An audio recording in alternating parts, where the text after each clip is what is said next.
Hello, bachcho, let's read the question first. And question says that a toy rocket of mass 0.1 kg has small fuel of mass 0.02 kg which is burnt out in 3 seconds. Starting from rest on horizontal smooth track, it gets a speed of 20 meter per second after fuel is burned out. What is the approximate thrust on rocket?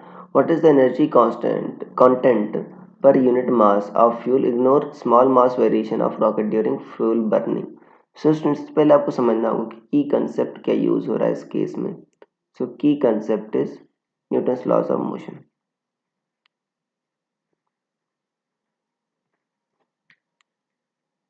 Newton's laws of motion. इसमें बच्चों Newton's के second law का use करके हम निकालेंगे. ध्यान देना यहाँ पर बच्चों मास वेरी हो रहा है, बट यहाँ पर क्वेश्चन में आपको डायरेक्टली दे रखा है कि मास का वेरिएशन आपको नेग्लेजिबल मानना है. अगर देखो मास का वेरिएशन नेग्लेजिबल होता है बच्चों, तो जो सेकंड लॉ, वैसे तो second law DP by d T होता है, पी मोमेंटम होता है, बट अगर मास कांस्टेंट मान लो तो बच्चों m d v by d t हो जाता है ये, राइट. पी क्या होता है, एम वी होता है, तो ये एम ए आ जाता है. तो यहाँ पर बच्चों हमको एक्सेलेरेशन जो है कांस्टेंट मानना है. तो यहाँ पर देखो v equal to u plus a t से आप एक्सेलेरेशन निकाल सकते हो. v क्या है बच्चों आपका, फाइनली 20 मीटर पर सेकेंड होता है स्पीड, u 0 है, a t कितना है 3, सो a कितना आ जाएगा 20/3 मीटर पर सेकेंड स्क्वायर.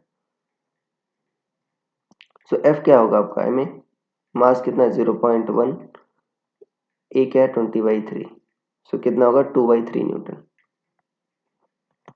अब देखो बच्चों यहाँ से आप काइनेटिक 2/3 न्यूटन आ गया ये, यहाँ से आप काइनेटिक एनर्जी निकाल करके आप निकाल सकते हो energy content of fuel. Kinetic energy क्या होगा, हाफ एम वी स्क्वायर.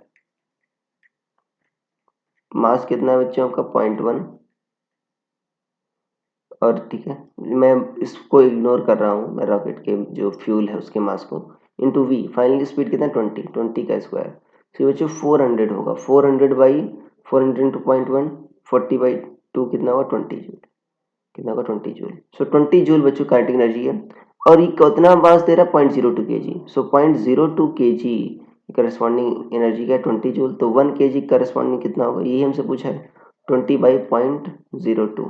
तो 100 से ऊपर नीचे मल्टीप्लाई कर दो बच्चों तो 1000 आ जाएगा, राइट. तो 1000 जूल पर kg, इतनी बच्चों एनर्जी कंटेंट है उसमें. सो ये बच्चों दोनों पार्ट का आंसर आ गया. पहले पार्ट का थ्रस्ट कितना हुआ 2/3 न्यूटन, दूसरे का इतना 1000 जूल पर kg. So I hope you understood it well. Best of luck.